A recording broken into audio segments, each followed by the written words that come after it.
Hello and welcome to Promenade Culture Center. This is Culture Corner. Today with us, writer and artist Liane AlGhusain. Hopefully that was correct. Good. Liane, very, very happy to see you here. Delighted to have you back in PCC and welcome to Culture Corner. Thank you. It's amazing to be here. It was such a fond memory, teaching in the middle of COVID to children with you, writing letters to the future. I have kept the ones my children did, and this will be a part of their package, when they're leaving home. But we were just discussing that right behind you are the zines from our writing program, how you were the godmother to the program, and how sometimes when you're not sure what will come out of something, and we didn't manage to work with you because you moved away to continue your academic path, but then you found us some lovely people to work with, but it's yours as well, as long as it exists. Amazing. Yeah, the world is so full of lovely people. The further I travel, the more I get grounded in this feeling. I also told you right before taping that we really like to look into the childhood and to wonder whether there was a seed that has created our path later on, career path, or just something we're very passionate about and what we do. So for you, there are so many different careers that you have, but they do revolve around art and writing and being humane and being an activist and being devoted to a cause. So how was it for you in childhood? Any of whatever you're doing today, was that started?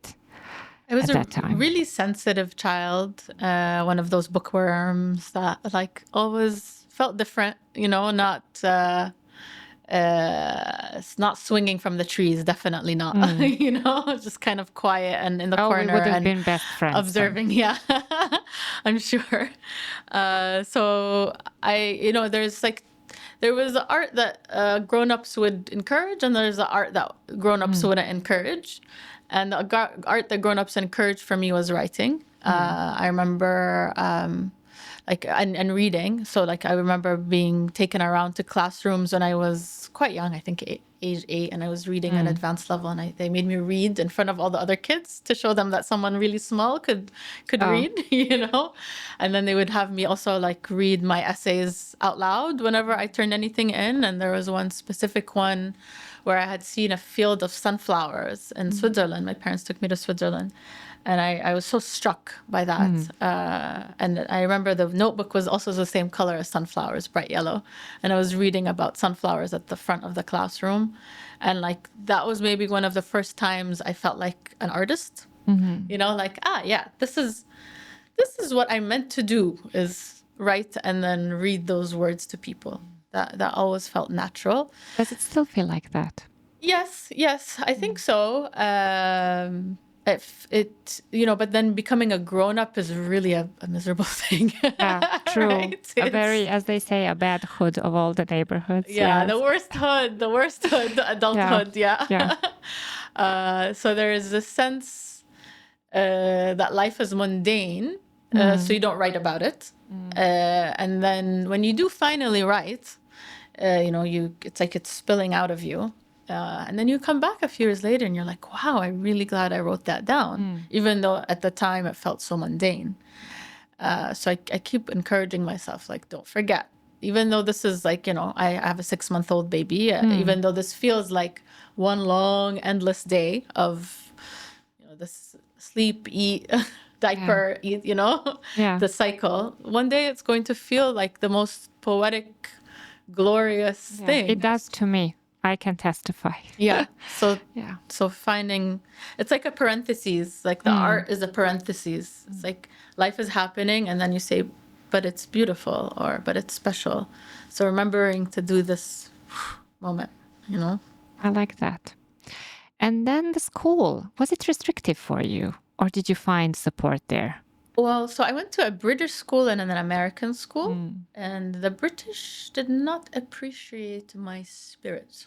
Oh, how I'm not surprised. Yes, the British always had me in the naughty corner, you know? Oh, yeah, I have 3 kids in British school. I think I know what you're saying. And then I moved to the American school, and everyone's like, wow, this glorious child. She's a little, even the Americans found me a little wild. Yeah, there's something round. It's not really square. Yes. But at least there was a celebration of being individual and different, and okay, she doodles, but it's interesting, they weren't as obsessed with the margins and underlining with a ruler, the Americans, Yeah.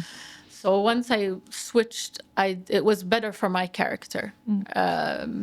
Did you get to write for school newspapers, to go to competitions? Was there anything that was kind of giving some sort of a reward to a young writer? Not really. Not really. We didn't have creative writing classes. Oh. I did well in English literature. It's all about writing, Yes. I think, in British schools, yeah. But analyzing. We had to, and comprehension, finding patterns. I still have so much joy in finding patterns.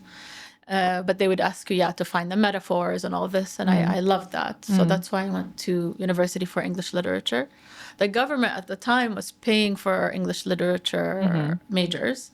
So as a Kuwaiti, I got to do that in California at Stanford. But then towards the end of my academic career, they started adding art majors. I would have done art history. Yes, we've had so many people sit in that chair and say the same. They've just chosen different paths because there was no support for art major. There's architects. Kuwait is full of architects and graphic designers who should be artists. Yeah. Like really artists, like waking up and painting and doing pottery but there's this frustration around what society rewards and what they don't reward. So you go at the age of 17, 18 to the States. Yes. You stay there quite some time because you did your bachelor and master's as well, and also in feminist studies. I'm really interested in that.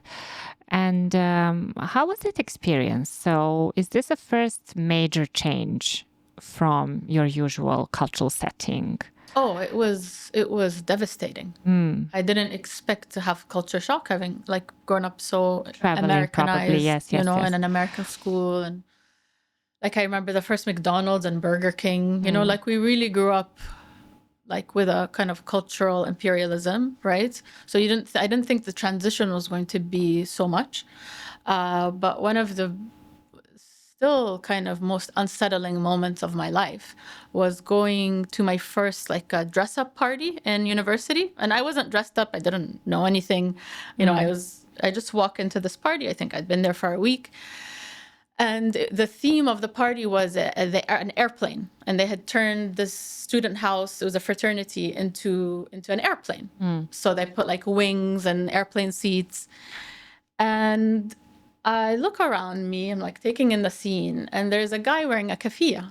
And I look to my friend and I'm like, there's a Palestinian. I haven't met a Palestinian in California yet.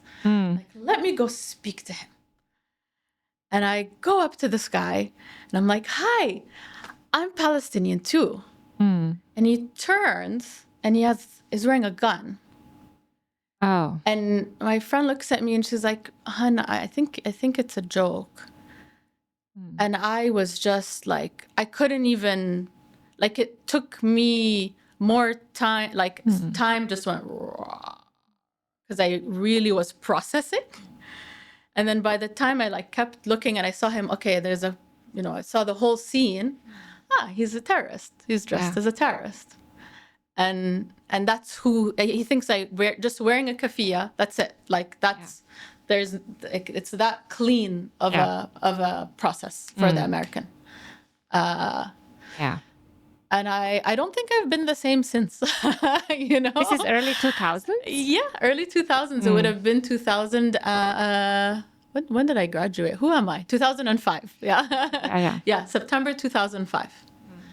Yeah. And we're still there, though. We're still in this moment, right? Of expressing ourselves in not even our mother tongue. Trying to constantly, I think about Edward Said, right? He's speaking this beautiful British English, Britishish English. And, trying to tell people we are not savages, over and over again.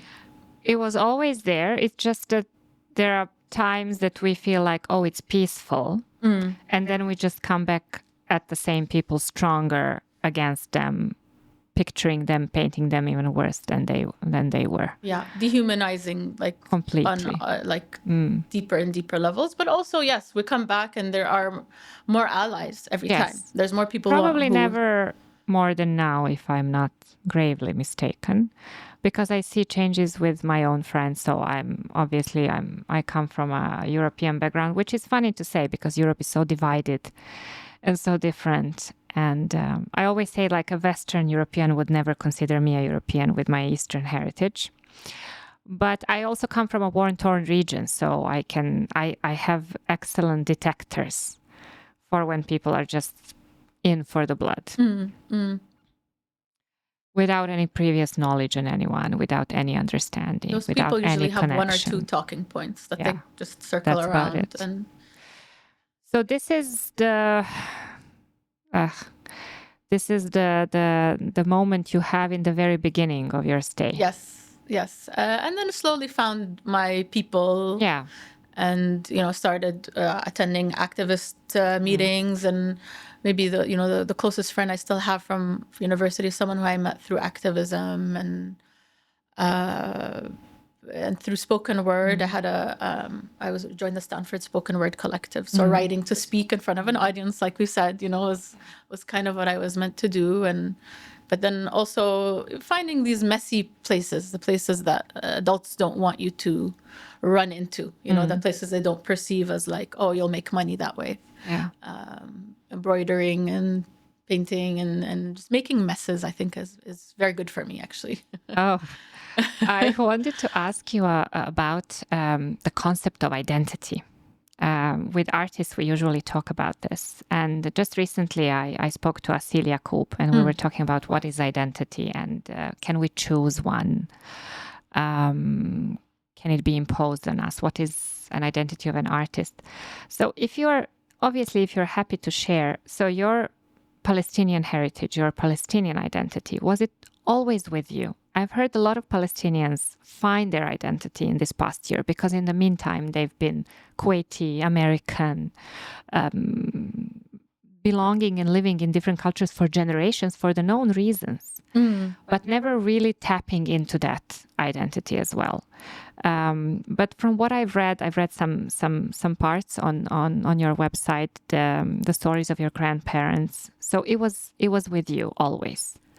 I would say so. I think having lived in Jordan during the Gulf War for a couple months, little things, little like kind of hints that you're Kuwaiti, but you're also this, and this, like lots of other things. And when my grandmother used to do tatreez, or actually much more Western European embroidery she did, because she was taught by nuns in Jerusalem and Haifa. Yeah. Funnily, Mix, yeah. So I think I will, whenever I encounter something Palestinian, it triggers childhood memory. So it's like, oh yeah, I know this is in me. There are things I've come later to life, like dabke. Like I never learned to do dabke. I didn't really see it at weddings. But then, when I do find those things, they do strengthen that cultural identity. I mean, for me, like I think we're moving towards. I really value culture. I think identity is something other people impose on you. It's like they give you a passport or a card. They want to categorize you. I find identity limiting, and actually it can be a way of people looking down on you. I was exposed to a big general public when I was teaching yoga, and people would ask me where I was from, and I would say here, and they'd say, no, but where are you really from? And it never felt like a nice thing they were saying. Yeah. Yeah. Not that I have any problem having this mixed heritage, Kuwait is in my bones. I mean, I come here and I'm like, this is all I know. This is all I've known. My parents were born here. My grandparents moved in the 50s. I mean, it's not like new. I don't feel like an expat or an immigrant. Yeah, of course. But what I told Asil that time when we were discussing identity is that I only believe in culture, and that's it. That's it.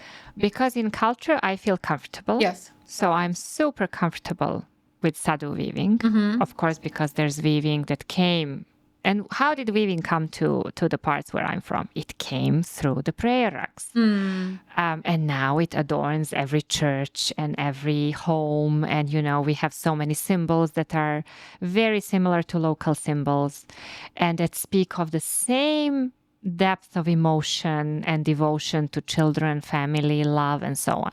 So it's all one cultural reservoir. And just learning about these differences is the best thing and the best knowledge you can give to yourself, I feel. So this is how we were discussing it the other day, and I'm happy we're kind of continuing on that note now. I was wondering, how early did you start the scribes? And maybe if you can just tell us what it is for those who don't know. Yeah. Because I think this is still active, right? Is this how you... No. Okay. I think ChatGPT killed the scribes. I don't but believe it's good that I had kind of already started to move away because it could have been really devastating. So I basically, when I finished university, knew I wanted to do something in arts. I was the first hire at contemporary art platform, Cap Kuwait. So I was part of naming it, the logo I commissioned, these little things that make me still proud when I see how well Cap is doing. And, and then I stayed in that field, but I felt like I was missing the writing component. So I like writing curatorial texts and critiques of art. And so I ended up, my first client was Nuqat as a freelancer. So I kind of moved away from being as part of an institution. I knew I wanted to work for myself. And Nuqat was my first client. And slowly, they were my first regular clients. And then I slowly started to add people who were looking for branding. Raw Design Studio, which is no longer, was also run by the same team as Nuqat. So I would write for their clients as well. So it was very much like organic growth. And then slowly I started to get clients from here and there. And Kuwait is a very word of mouth place. And, you have to keep your reputation really clean in Kuwait. Yeah. Like you can't have...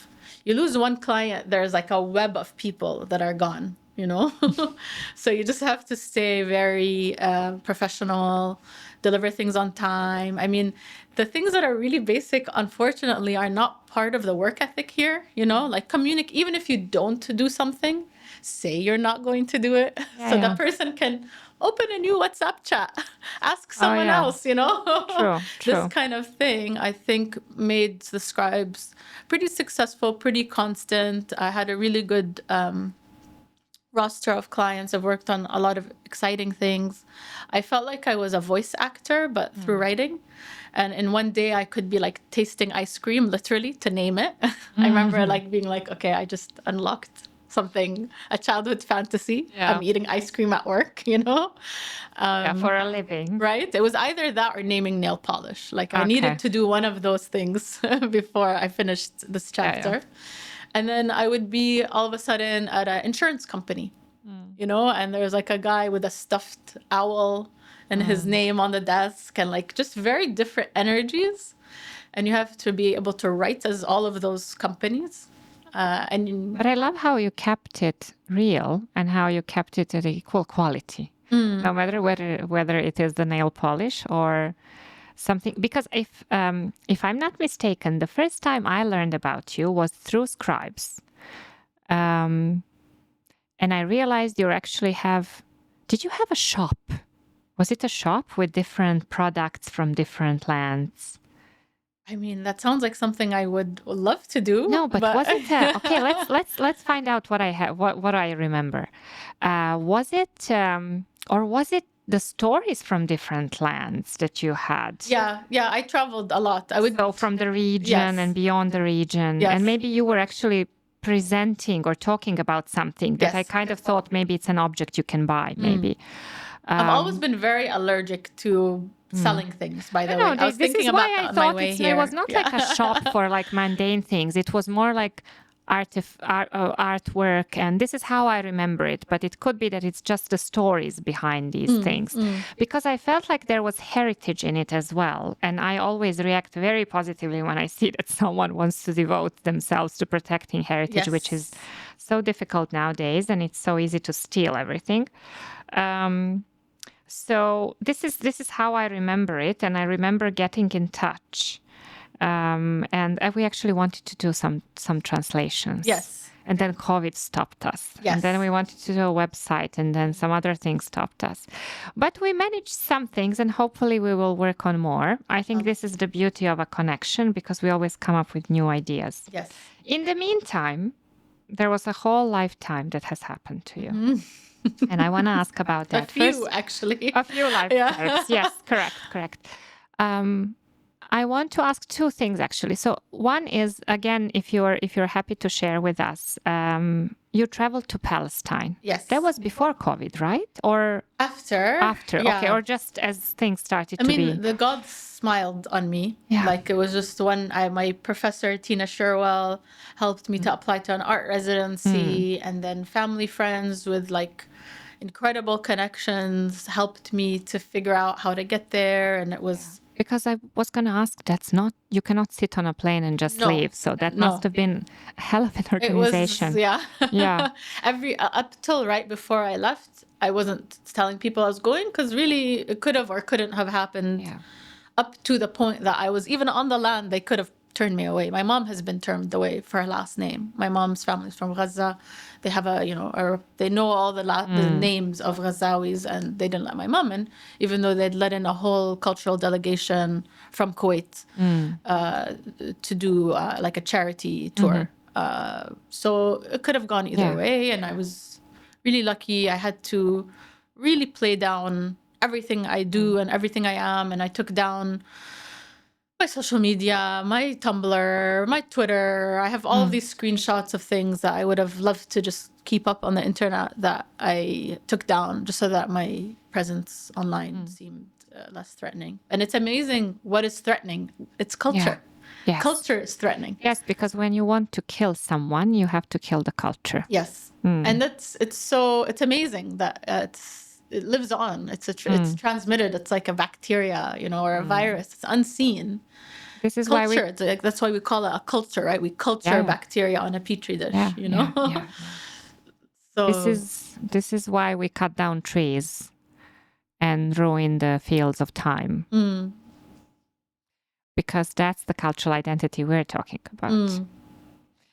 Please continue. How did that go? What did you visit? What did you see? Well, it's funny because everyone managed my expectations who is like me, kind of Palestinian and diaspora. You think you're going to go and you're going to feel like you're at home. The Palestinians don't care about you. Nobody cares about you. Like, just don't, there's no homecoming. Everybody kept saying this to me. But honestly, because my expectations were so low, I really I kept telling myself I want to go kind of like a servant of God. Like if God opens a gate, I go through it. And I keep my head down and I act with grace and I smile upon everybody that comes my way, and that's that. Like, there's no end goal here. And the first person I met was a priest. Literally, I swear, my age. Not like, when you think of a priest, you think of like someone who's like culturally disconnected from you. No, I met a priest who'd come from Beirut, who's a social worker, and kept telling me the stories of Jesus.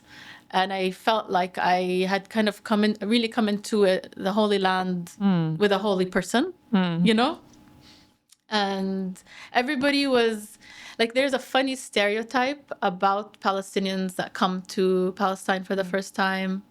Like, oh, I'm sure you just want to eat local, don't you? You want to order anything local on the menu. Someone made fun of me, and I was like, well, yeah. Why would I get like a McDonald's? You know, not that they have McDonald's, but I understand. So there's that, like, because I was greeted with humor, I felt at home. Because people were shy to make fun of me, I was like, great, this is it. This feels right. And you see the land for the first time. And I've been, I've been to Lebanon, I've been to Jordan, I've been to Syria, and there's nowhere like Palestine. It's golden. Like the way the light hits and through these golden grasses at sunset, and the way they're terraced, the spirals, it feels like there's something in my cells that recognizes it. Yeah. The red earth, the way the shadows cast, just all felt not something I expected. It wasn't part of my stereotype. It struck me in my own way. And I think because I was alone and walking so much, it was really, I got to digest it. It wasn't like these snapshots, like, oh, Al-Aqsa, the sea, the Akafiyya. No, it wasn't this stuff on social media that's kind of reduced and flattened. I remember showing your Al-Aqsa shot to so many people that day. Oh. Because weirdly, it felt like a victory. Yes. If I may say so. Yeah. Like the man on the moon, and getting that permit. Literally man on the moon. Getting the permit to go to Al-Aqsa for that day was a whole thing. And thankfully I was there during Eid, because I do give permits in Eid. And this, it's a Kafkaesque. Yes. Times 5 billion, if Kafka lived today and had seen what we see. Oh, there'd be so much material for him. There really would. Yeah. Was this while you were already in Abu Dhabi at NYU? Yeah. So my professor at NYU was really yes, you mentioned, yes. Yeah, I'm still so thankful to her. And I was supposed to be getting married that summer or engaged, and my fiance was like, I just don't understand why you don't spend this summer with me. I mean, we're starting our life together. And I was like, but I can't start my life until I see Palestine. Like, there isn't, this is a closure I need to find. And the sad part is that it's like, you just want more of it. It's not like you see home once and then you say, okay, I'm done. Now I'm okay. Yeah, there's no feeling like it to be, like, it was the first time I felt that people don't do this. Figuring out where I'm from, or listening about your accent, there was this, whenever I would apologize, sorry, for my Arabic or my accent, I'd be like, no, you're one of us, like, stop, And really, it's not it's not how you speak, obviously. Also, it has to do with conduct too. I realized, like, where a lot of my family's openness comes from, this generosity that felt very much like, oh, it's just how I grew up. It's like, oh, it's a culture, it's a nation, It's not just my family, it's everyone else. It's the taxi driver who wants to take me home to sleep next to his children and feed me, literally. Yeah. I'm happy you had this experience. It was, really beautiful. It has inspired, I believe, a lot of work you did in your master's studies. And continues. And continue to do, of course. There are a number of lovely exhibitions we could be talking about. And whatever you'd like to share, whichever one, because I would like people to learn more about it. On your website, which is your name, fullname.com, people can find photos, find stories, explanations, and I advise everyone looks it up. But what would you be able to share? Can we talk, if I may influence it a bit, can we talk about womb amulets? And I would tread lightly. This is the last one, the most recent one, right? So I did an exhibition for my master's thesis of like all these different threads. I mean, it was really, I think there was 23 different like works that could be a whole exhibition, like just kind of like taking notes, but visually. So there was paintings, embroidery, sculpture, video, performance video. And I find myself very drawn to sculpture, I think. It feels useless. Like I hate having 3D objects in my own home, by the way, which is funny. Like I'm still making peace with this, you know. I like flat things I can put on walls away from reach that are easy to clean, and you know. So there's this element. But your soul wants a sculpture. My soul wants a sculpture. My soul, it's like I'm having this thought for the first time, so bear with me. But it's like when you're sensitive and you're constantly thinking, you want to make your thoughts feel tangible as a way to make the world see them. You know, like it's like other people are like, oh, but you feel so much. And I'm like, well, that feels more real to me than the smug on the table. Is like the weight on my chest. You know, so how can I take this weight on my chest and turn it into something that you now are forced to look at with me? Yeah. You know? I can understand that. Yeah, they're all weights, my sculptures. They're all things like exorcisms, like pull deep in and like, taken out of. Like now that I can see it, maybe I can breathe and put oxygen in the area that I pulled this thing out of, you know? We do have a lot of these metaphors, personifications of like holding hearts in hands, right?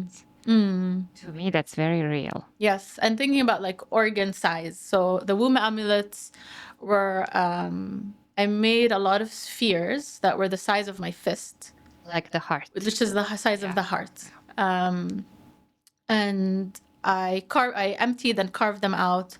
And I was really interested from like a material experimental standpoint to sew things back together that I've broken. So I would cleave these balls, carve them out, let them dry, and then sew them back together.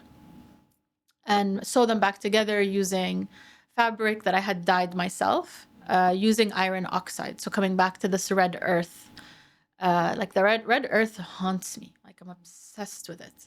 And so to take this pigment and use it to then dye the fabric and put myself back together with the earth somehow. It kind of reminds me of what I read in your song, where you say that, I will paraphrase, that we are the land and the land is us. We know the land knows us. This is what it reminds me of. It's like... the color of it. And yes. But also blood. Yeah. Yeah. And I must say, so I haven't seen them in person. I've seen the photos. They look scary. Yeah. You think so? Fleshy. Yeah. They do. But when I say scary, I don't mean obviously like, you know, Halloween movie scary. I mean, you get frightened in a good dose of fear and you feel it in your stomach. Especially, I think, because of the stitching. Yes. Well, they look like organs that have been, what's the word? Amputated or... But also so natural. Yeah. This is us. This is how I felt seeing them. Well, and it's again, more smiles of destiny. Like after they came out of the oven, they turned pink. Yes. There was brown clay, you know, and I was like, oh yes, this is the color of Palestine. It's brown, reddish earth. And then it turned pink. And I'm like, oh, it's the inside of my body, and which I thought was the color of the land. And like this synergy that I still am interested in exploring. Also, like with the iron oxide pigment, I meant to say that it was also the first thing we've ever used as sunblock. So we would take this pigment and put it on our faces to protect us from the sun. But if you think about it, if we're living longer, if we're protecting ourselves from the sun, then we live longer to then cultivate the land. Yeah. So there's this like kind of symbiosis that's quite beautiful. And you know, sitting here in an air-conditioned room, wearing clothes that were over-conditioned. You know, we've over-cultivated the land now. Yeah. So how do we come back to the center? Yeah. To a place where we are thriving and the land is thriving. This is a big question I have. Yeah. How does your work... How do you decide where you next go as an artist? Do you need to find a niche or not? Do you need to show your art? Usually we say art needs to be shown. Yeah. Because then is it art? But how do you find the next inspiration or topic Or do you even want to see yourself in a specific niche or not? So this is a question I'm asking myself because I love being a student, and if my teacher tells me to do something, I'm like, yes, ma'am, give me that A. And it was my teacher who told me to make so many womb amulets. I made one, I liked it. I was like, look, I finished. And she's like, no, I want you to make 50 more. And I was like, oh, okay. And learning from that process was incredible, and seeing them all together was incredible. So without that guidance, my teacher's name is Jill Maggie, by the way, and she's originally Estonian. Oh, okay. So speaking of Eastern Europe, and she writes anyway. That's a whole side. But so without Jill, who I'm in touch with, who decides? And the art market is one question mark. The grant writing, right? The getting funding for your project. Yeah. You're kind of looking at the zeitgeist, and it's like you have to use the jargon that is popular right now. But of course, living in the U.S., it's a bit scary. So I'm like, okay, I'm an indigenous artist, right? I'm indigenous to Palestine. This is like a big buzzword. I'm an artist that's interested in decolonization. That's another big buzzword. But then the funders might not like that. They might not be interested in a Palestinian who's working on decolonization. So like, we're never interested in decolonization. Not in a real sense. Yeah. You might put it as a sticker on your car, but nobody's really doing the work. I can't say that this person, is really living the whole with integrity, including myself. That there's always a place that feels impossible to stay because true. It's embedded in everything. So what do? Do you go completely off the map? Do you start to only wear and eat things that you can grow yourself? Or do you completely, just... What is the actual goal with it, I think, is a question. And you can only look for what's feasible, what you can really do. Yeah. It's not a lot. So, what I'm doing right now is actually applying for funding to look at the overlap between Native American and Palestinian craft. Specifically weaving beadwork from the Native Americans and tatreez. And because there's so many Palestinian Americans also working on tatreez. And I'm not unique in the U.S., which is interesting, that there's people in Texas and California and Washington, D.C. There are hubs of Arabs working very similarly to I am. So I want to connect those hubs and then also figure out how we overlap with the land back movement, which is a movement for reparations, very real reparations to the Native Americans, Indigenous Americans who have lost everything and had their own genocide. So figuring out, I think this is really where my mind and my heart are right now.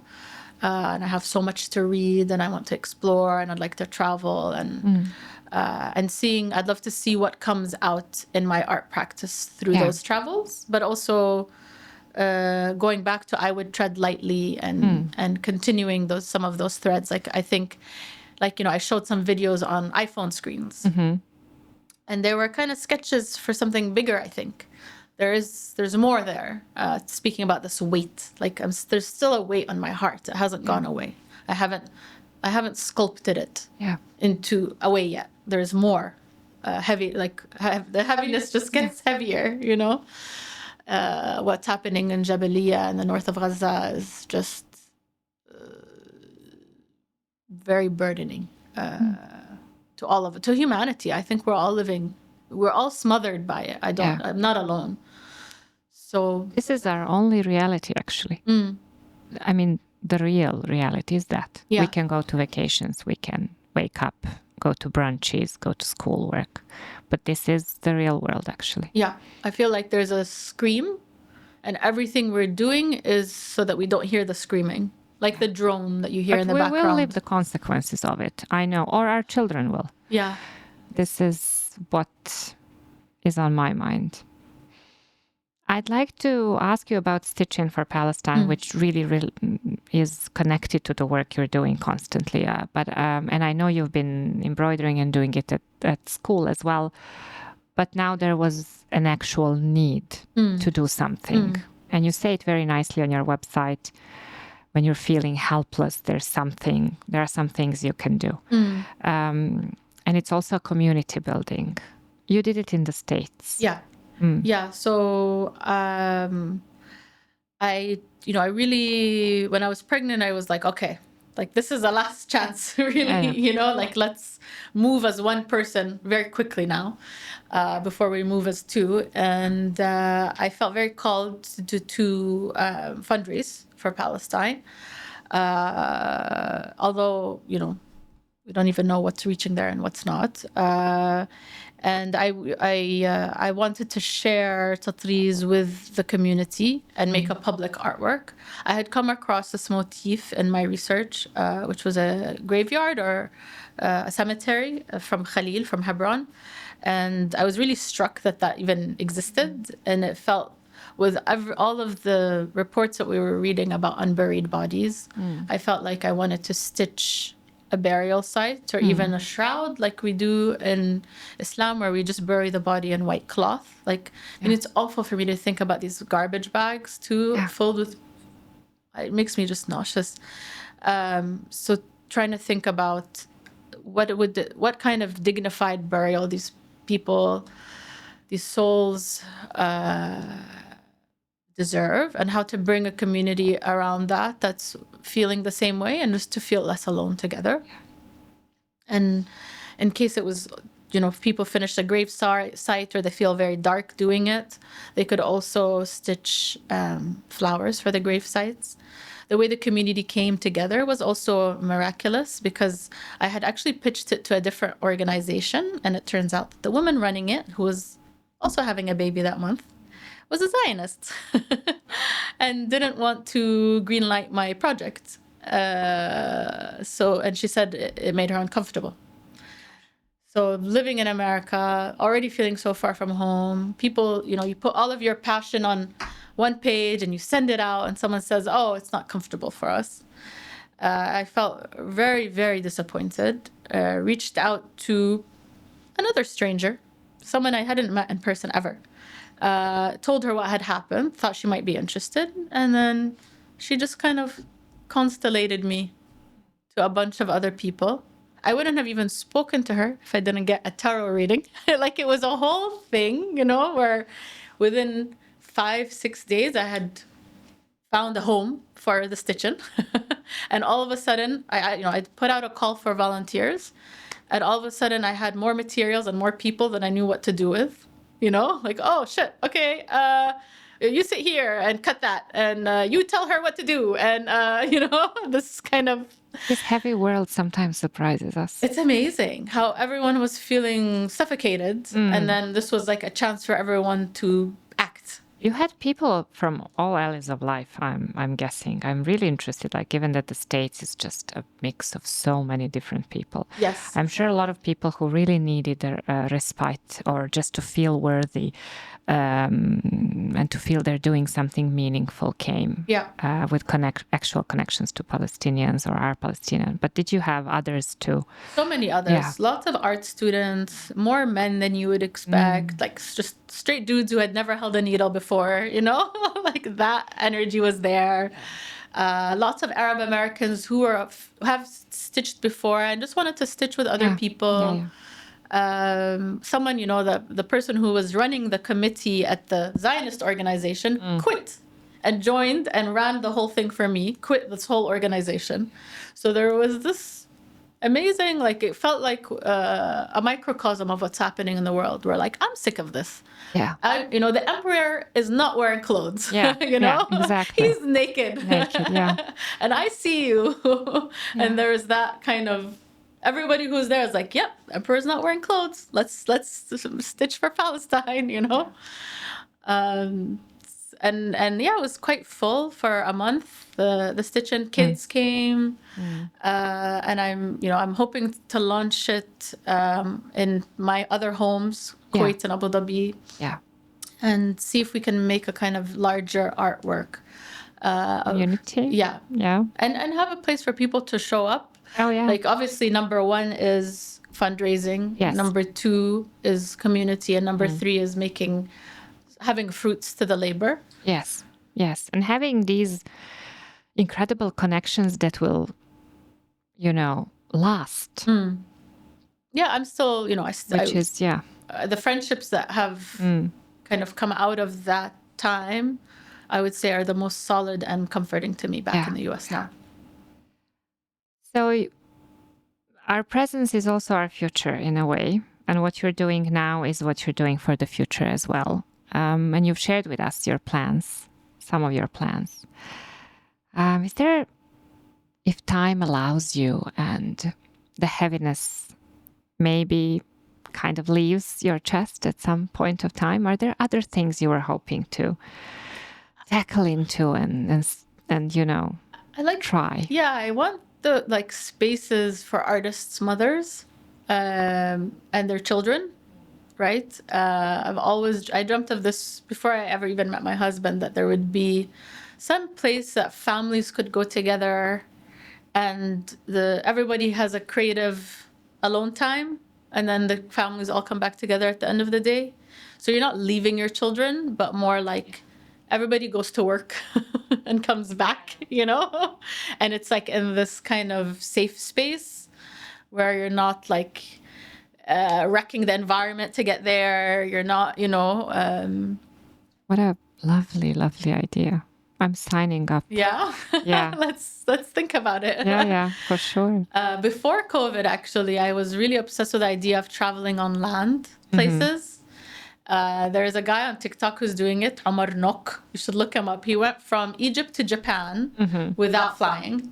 And I think he did it under a year. I think it was 200 something days. I know a Croatian girl who hitchhiked to French Polynesia. Wow, that's far. That's far because she has to take long boat rides and she cannot pay for anything. It's only hitchhiking. That's her rule. Wow. She did it twice. In the end, she fell in love there and stayed. Perfect. And now she's with these, as she calls him, the descendant of cannibals. They're carving beautiful art. I'm going to send it to you.